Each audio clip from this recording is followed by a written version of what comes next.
नमस्कार। साहित्य पथ में आप सभी का स्वागत है। आज हम यूजीसी नेट के हिंदी पाठ्यक्रम में लगे हुए सभी उपन्यास के बारे में सामान्य जानकारी पढ़ेंगे। पहला पहला उपन्यास है देवरानी जेठानी की कहानी। इसके लेखक हैं पंडित गौरीदत्त शर्मा। 1870 में लिखा गया। देवरानी जेठानी की कहानी, लेखक है पंडित गौरीदत्त शर्मा। डॉक्टर गोपाल राय ने हिंदी का पहला उपन्यास माना। देवरानी जेठानी की कहानी को गोपाल राय ने हिंदी का पहला उपन्यास माना। मैंने इस कहानी को नए रंग ढंग से लिखा है। मुझको निश्चय है कि दोनों स्त्री पुरुष इसको पढ़कर अति प्रसन्न होंगे और लाभ उठाएंगे। यह कथन है गौरीदत्त शर्मा का। गौरीदत्त शर्मा ने देवरानी जेठानी की भूमिका में लिखा है कि मैंने इस कहानी को नए रंग ढंग से लिखा है। मुझको निश्चय है कि दोनों स्त्री पुरुष इसको पढ़कर अति प्रसन्न होंगे और लाभ उठाएंगे। इसके मुख्य पात्र हैं लाला सर्वसुख, जो कि एक मेरठ का बनिया है। दौलतराम, सर्वसुख का बड़ा बेटा। मुलिया और कन्हैया, दौलतराम की पुत्री और पुत्र। छोटेलाल, सर्वसुख का छोटा बेटा। ज्ञानो, दौलतराम की पत्नी।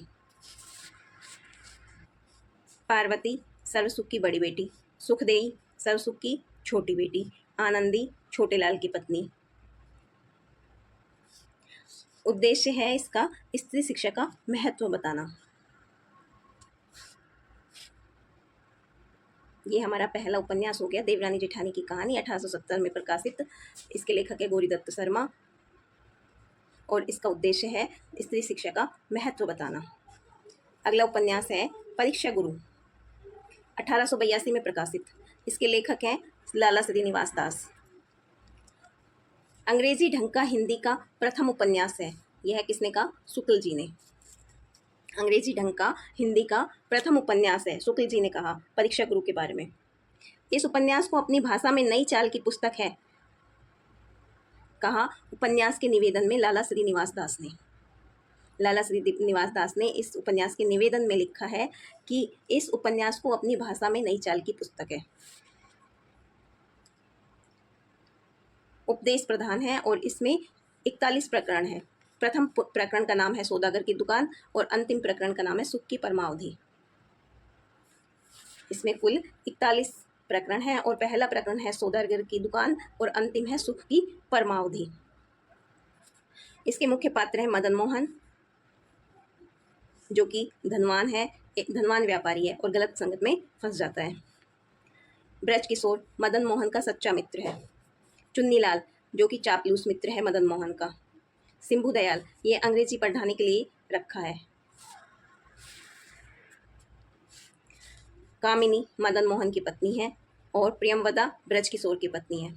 बाबू बैजनाथ, ये भी एक मित्र है मदन मोहन का। दूसरा उपन्यास है अपना परीक्षा गुरु, जो 1882 में प्रकाशित हुआ। लाला श्रीनिवास दास इसके लेखक हैं। शुक्ल जी ने इसके बारे में कहा कि यह हिंदी का प्रथम उपन्यास है, अंग्रेजी ढंग का हिंदी का प्रथम उपन्यास है। और लाला श्रीनिवास दास ने इसके निवेदन में लिखा है कि इस उपन्यास को अपनी भाषा में नई चाल की पुस्तक है। इसमें 41 प्रकरण है। पहला प्रकरण सौदागर की दुकान और अंतिम प्रकरण है सुख की परमावधि। अगला उपन्यास है गोदान। इसके लेखक है प्रेमचंद, 1936 में प्रकाशित हुआ। इसे भारतीय जीवन का महाकाव्य भी कहा जाता है। इसमें दो गांव की, सेमरी और बेलारी गांव। इसके मुख्य पात्र हैं होरी, जो कि धनिया का पति है। बेलावरी गांव है इसका और गाय की लालसा है। भोला से 80 रुपए की गाय लेता है ये। धनिया होरी की पत्नी है, जिसकी उम्र है 36 साल। 6 संतानें हुई, जिसमें 3 जीवित है, गोबर, सोना और रूपा। गोबर 16 साल का है, सोना 12 साल की है और रूपा 8 साल की है। झुनिया भोला की बेटी है। दाता दीन पशु चिकित्सा के आचार्य हैं। माता दीन दाता दीन का पुत्र है। भोला पूर्वे का ग्वाला है, जिसके 3 संतान है, कामता, जंगी और झुनिया। हीरा होरी का भाई है, जो कि गाय को जहर देकर फरार हो जाता है। राय साहब अमरपाल सिंह, जो कि सेमरी गांव में रहते हैं और 2 बच्चे हैं, रुद्रपाल और मीनाक्षी। डॉक्टर बी मेहता दर्शन शास्त्र के अध्यापक हैं। मिस मालती इंग्लैंड से डॉक्टरी पढ़कर आई है और नवयुग की साक्षात प्रतिमा है। ओमकारनाथ ओमकार नाथ दैनिक पत्र बिजली के संपादक। चंद्र प्रकाश खन्ना शक्कर मिल के मैनेजिंग डायरेक्टर हैं। सेमरी और बेलारी गांव में 5 मील का अंतर है। सेमरी से लखनऊ 20 कोस दूर है। गोदान 1936 में प्रकाशित प्रेमचंद की रचना है। भारतीय जीवन का महाकाव्य से कहा जाता है। सेमरी और बेलारी गांव गोदान से संबंधित हैं। इसके मुख्य पात्र होरी, धनिया, गोबर, झुनिया, दाता दीन, माता दीन, भोला, हीरा, राय साहब, बी मेहता और मिस मालती। शेखर एक जीवनी जिसके लेखक हैं अज्ञेय। इसके 2 भाग हैं। पहला भाग 1941 में प्रकाशित होता है। ऊषा और इसके 4 खंड है। पहले भाग के 4 खंड है। ऊषा और ईश्वर, बीज और अंकुर, प्रकृति और पुरुष, पुरुष और परिस्थिति। शेखर व्यक्ति के स्व की खोज का प्रतीक है। शैली इसकी है पूर्व दीप्ति शैली, फ्लैशबैक। पूर्व दीप्ति शैली में लिखा गया है। इस उपन्यास को प्रकाशमान पुच्छल तारा नाम से भी जाना जाता है। प्रकाशमान पुच्छल तारा नाम से भी इस उपन्यास को जाना जाता है। मनोवैज्ञानिक उपन्यास है और रोमा रोला के जैक स्टोक का प्रभाव दिखाई देता है। इसके प्रमुख पात्र हैं शेखर, जो कि उपन्यास का नायक है, बंधन मुक्त रहना चाहता है। हरिदत्त शेखर के पिता। सरस्वती शेखर की बहन, प्रेरक और गुरु भी। शारदा मद्रासी परिवार की चंचल और स्पष्टवादी। शशि नायिका, उपन्यास की नायिका है शशि। शशि शेखर की मौसेरी बहन है जिसके प्रति शेखर आकर्षित है। शांति तपेदिक से पीड़ित लड़की। वेद इसकी भूमिका में अज्ञेय जी ने लिखा है। वेदना में शक्ति है जो दृष्टि देती है, जो यातना में है वह दृष्टा हो सकता है। वेदना में शक्ति है जो दृष्टि देती है, जो यातना में है वह दृष्टा हो सकता है। शेखर एक जीवनी के लेखक अज्ञेय हैं। 2 भाग हैं। पहला भाग 1941 में प्रकाशित होता है। पहले भाग में 4 खंड है। ऊषा और ईश्वर, बीज और अंकुर, प्रकृति और पुरुष, पुरुष और परिस्थिति। शेखर व्यक्ति के स्व की खोज का प्रतीक है। पूर्व दीप्ति शैली में लिखा गया है। इस उपन्यास को प्रकाशमान पुच्छल तारा भी कहा जाता है। रोमा रोला के जैक स्टोक का प्रभाव है। मनोवैज्ञानिक उपन्यास है। बाणभट्ट की कहानी 1946 में प्रकाशित। हजारी प्रसाद द्विवेदी इसके लेखक हैं। 7वीं शताब्दी के हर्षवर्धन की कथा है। इसमें हर्षवर्धन के काल की कथा है। ऐतिहासिक उपन्यास आत्मकथात्मक शैली में लिखा गया है। व्योमकेश शास्त्री हजारी जी का छद्म नाम। हर्षचरित उपजीव्य। इसके प्रमुख पात्र हैं बाणभट्ट, जो कि हर्षवर्धन का राज पंडित है, जिसका मूल नाम दक्ष भट्ट है। निपुणिका निम्न श्रेणी की विधवा बाणभट्ट से प्रेम करती है।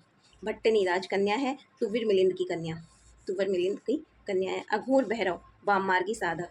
लोरिक देव भद्रेश्वर दुर्ग का स्वामी। महामाया ग्रहवर्मा की रानी है।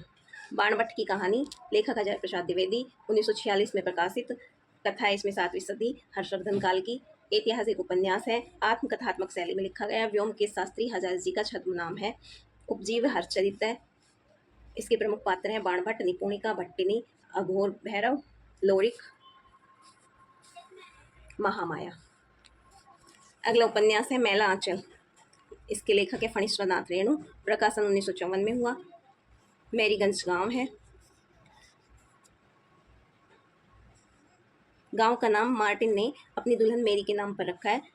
इस उपन्यास में जातिवाद, अफसरशाही, अवसरवादी राजनीति और मठों व आश्रमों का पाखंड का चित्रण किया गया है। मठ में शबद बीजक का वाचन होता है। नदी चली भरी उतराई, तुलसी की चौपाई। इस उपन्यास के 2 खंड हैं। प्रथम खंड में 44 परिच्छेद हैं। दूसरे खंड में 23 परिच्छेद हैं।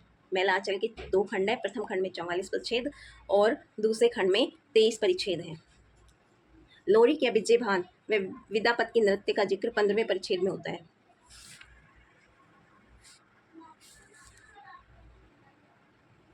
विद्यापति का गीत अरे अपजस होई जगत भरी हो, इसका जिक्र होता है 15वें परिच्छेद में। भावभूति की पात्र माधव मालती का जिक्र 24वें परिच्छेद में है। माधव मालती का जिक्र है 24वें परिच्छेद में। भारत माता का जिक्र 27वें परिच्छेद में मिलता है। भारत माता ग्रामवासिनी खेतों में फैला श्यामल। हंस कुमार की कविता की पंक्ति है। दुनिया फूस बटोर चुकी है, मैं 2 चिंगारी दे दूंगा। जाट जट्टिन खेल 37वें परिच्छेद में। केवल महिलाएं खेलती हैं, पुरुष इसको नहीं देख सकते। खेल का नाम है जाट जट्टिन खेल और 37वें परिच्छेद में इसका जिक्र है।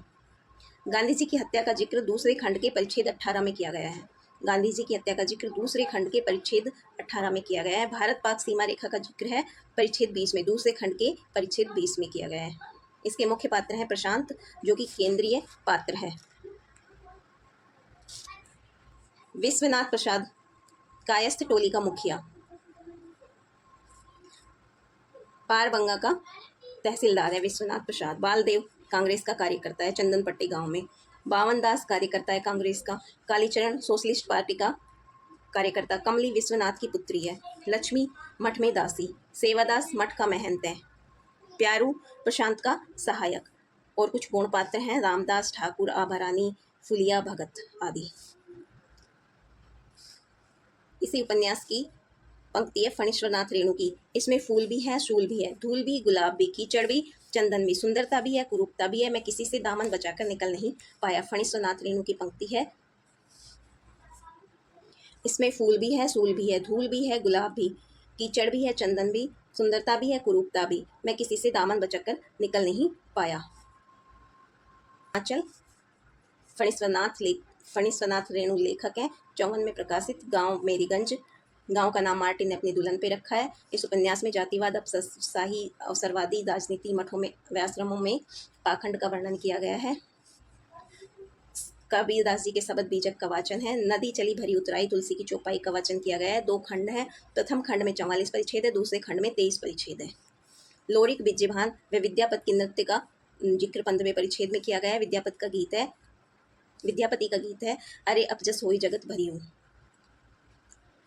भावभूति की माधव मालती का जिक्र 24वें परिच्छेद में किया गया है। भारत माता का जिक्र 27वें परिच्छेद में किया गया है। हंस कुमार की कविता की पंक्ति है दुनिया फूस बटोर चुकी है, मैं 2 चिंगारी दे दूंगा। जाट जटिन खेल 37वें परिच्छेद में केवल महिलाएं खेलती हैं, पुरुष इस खेल को नहीं देखते। गांधी जी की हत्या का जिक्र दूसरे खंड के 18वें परिच्छेद में किया गया है। भारत पाक की सीमा रेखा का जिक्र परिच्छेद 20 में किया गया है।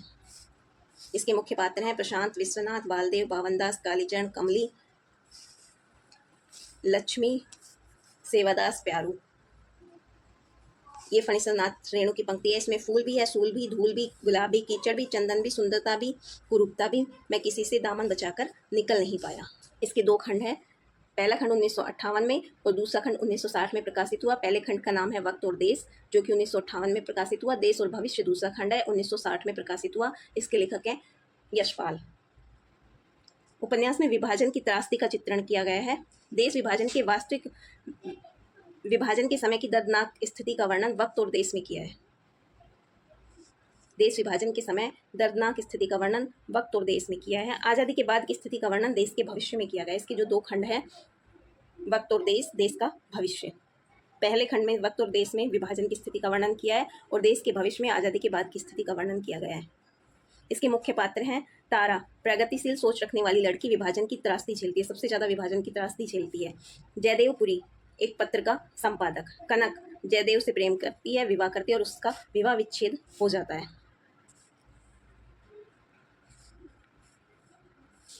असद, लाहौर का कामरेड युवा। शीला, रामज्वाया की पुत्री। प्राणनाथ, अर्थशास्त्र के प्रोफेसर हैं। सोमराज, आवारा युवक जिसका तारा से विवाह होता है।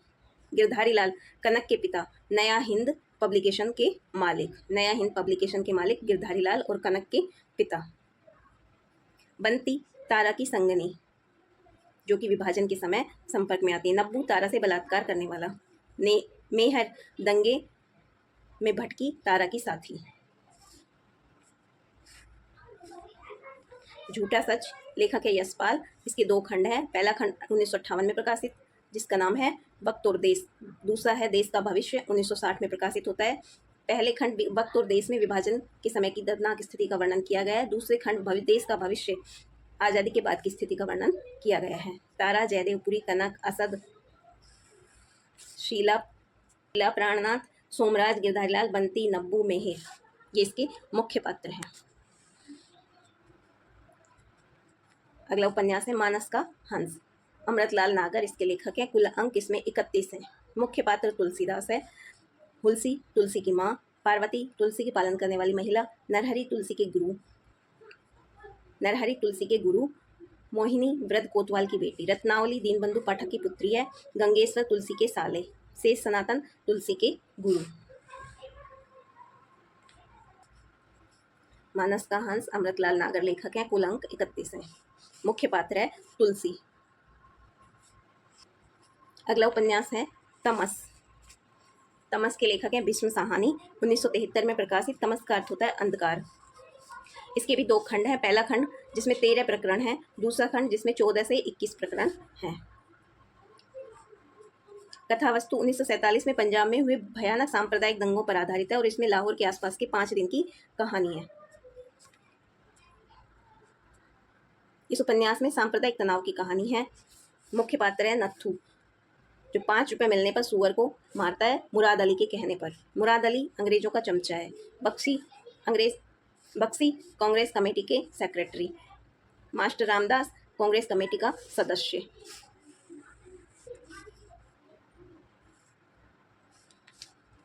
जर्नैल सिंह कांग्रेस का कार्यकर्ता ईमानदार है। मेहता जी कांग्रेस के कार्यकर्ता और जवाहरलाल नेहरू जैसा है। रिचर्ड जिला कलेक्टर और लीजा के पति। रिचर्ड मास्टर देवव्रत अखाड़ा संचालक। बोधराज देवव्रत का शिष्य है। धर्मदेव भी शिष्य है, जो कि कारतूस की पेटी लेकर आया है। शंभू इंद्र ये भी शिष्य हैं। फातिमा शहनवाज की पत्नी है। हरनाम सिंह गुरदयाल का बेटा है। गांव ढोकलाई बक्सी। अगला उपन्यास है आपका बंटी। मनु भंडारी इसकी लेखिका है और 1971 में प्रकाशित हुआ। एक मनोवैज्ञानिक उपन्यास है। इसके 16 भाग हैं। मुख्य पात्र बंटी, जो कि उपन्यास का केंद्रीय पात्र है। अजय बंटी के पिता, शकुन का पति। शकुन बंटी की माता। वकील चाचा शकुन और अजय के सलाहकार। डॉक्टर जोशी शकुन के दूसरे पति हैं। परमिला जोशी की मृत पत्नी। अमी और जोत जोशी के बेटा और बेटी हैं। मीरा अजय की दूसरी पत्नी। चीनू मीरा का बेटा। आपका बंटी मनु भंडारी लेखिका है। 1971 में प्रकाशित हुआ। 16 भाग है। मनोवैज्ञानिक उपन्यास है। इसके मुख्य पात्र हैं बंटी, अजय, शकुन, वकील चाचा, डॉक्टर जोशी, परमिला, अमीजोत और मीरा चानू। अगला उपन्यास है राग दरबारी। लेखक है श्रीलाल शुक्ल। 1968 में प्रकाशित हुआ। साहित्य अकादमी पुरस्कार 1969 में। इसमें 35 अंश हैं। व्यंग्य शैली में है। शिवपालगंज की कहानी है। इसमें रिपोर्टाज शैली में लिखा गया है।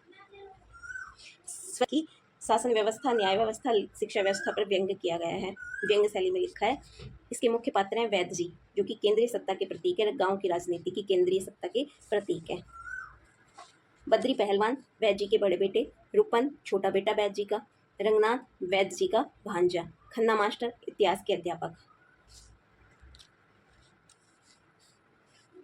Master Motiram Changalal inter college के अध्यापक हैं। सनीचर जिसका असली नाम है मंगलदास। बेला गयादीन की पुत्री है। रामाधीन बीकम खेड़वी अफीम का कारोबार करता है। अगला उपन्यास है जिंदगी नामा। 1979 में प्रकाशित। कृष्णा सोबती इसकी लेखिका है। इसके मुख्य पात्र हैं साहाजी व सहानी। डेरा जट्टा के साहूकार। डेरा जट्टा गांव है। लाली शाह साहाजी का बेटा। काशी शाह साहाजी के छोटे बेटे हैं। बिंद्रा देई काशी शाह की पत्नी। गुरुदास और केशवलाल काशी शाह के पुत्र। संतो साहिब सिंह की पत्नी। बसंतो साहिब सिंह की बेटी। राबिया आलिया की पुत्री है। साहाजी पर आसक्त है। फतेह राबिया की बहन। शेरे फतेह का पति। 1980 में इसे साहित्य अकादमी पुरस्कार दिया गया। इसमें डेरा जट्टा गांव है। डेरा जट्टा गांव की सामाजिक व आर्थिक समस्या की झलक इस उपन्यास में।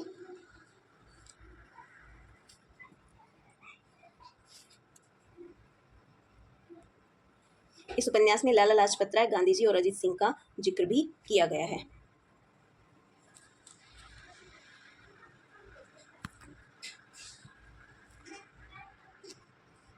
जिंदगी नामा उपन्यास है कृष्णा सोबती का।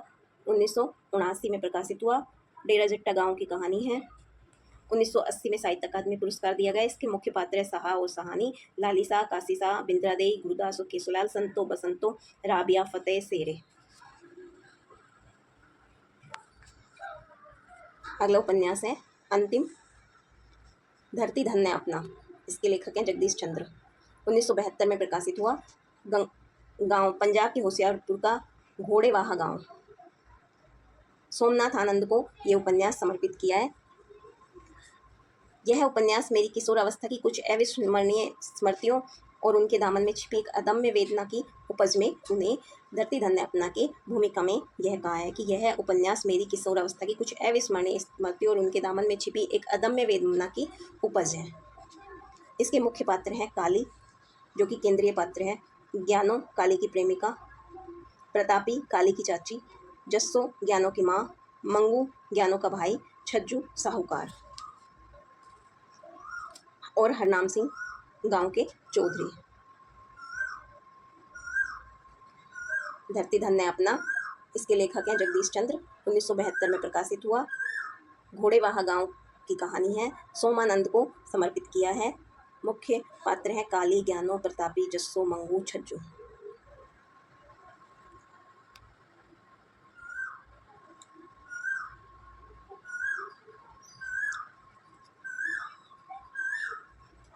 आज हमने यूजीसी नेट के पाठ्यक्रम में लगे हुए सभी उपन्यास के बारे में सामान्य जानकारियाँ प्राप्त की। अगली वीडियो में हम लेकर आएंगे यूजीसी नेट में के पाठ्यक्रम में लगी हुई हिंदी के पाठ्यक्रम में लगी हुई सभी कहानियों के बारे में।